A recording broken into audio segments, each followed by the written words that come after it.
క్షేమం కోరి ఈ భూమి మీదకి దిగొచ్చినటువంటి దేవుడు.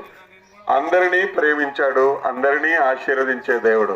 ఏ భేదం ఎంచక మానవులను ఏకరీతిగా ఆశీర్వదించిన దేవుడు 2000 సంవత్సరాల పాపక్షమాపణ దొరుకుతుంది. పాపం అనేటువంటిది వేషాన్ని బట్టి పోయేది కాదు.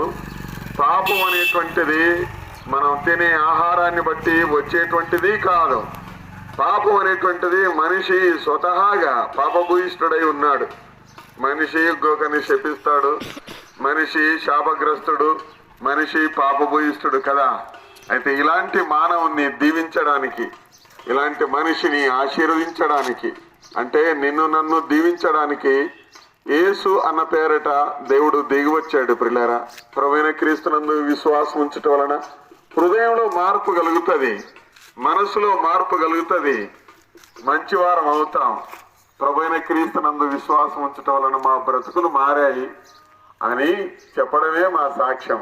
యేసుప్రభువారు చెప్పారు, మీరు సర్వలోకానికి వెళ్ళి ఈ మాట చెప్పరి, వాళ్ళు కూడా మీ యందు విశ్వాసం ఉంచుతారు, నా యందు విశ్వాసం ఉంచుతారని ప్రభు చెప్పాడు. ఆ కారణాన శుభవర్తమానం ఆయన జనన దినాన్ని జ్ఞాపకం చేసుకుంటూ ప్రభు అయిన క్రీస్తు యేసునందు విశ్వాసం ఉంచము, అప్పుడు నీవును నీ ఇంటి వారు రక్షణ పొందుదురు అన్న సంగతిని, ఈ రక్షణ వాక్యమును మనకు వినపడేలాగా తెలియజేస్తూ ఉన్నాం.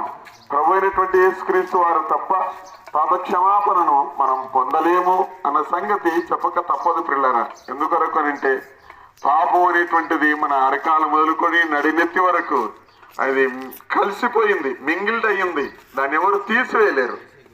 కాబట్టి ఇటు స్థితి నుండి రక్షించగలిగినటువంటి ప్రభు అయిన క్రీస్తునందు విశ్వాసం ఉంచండి.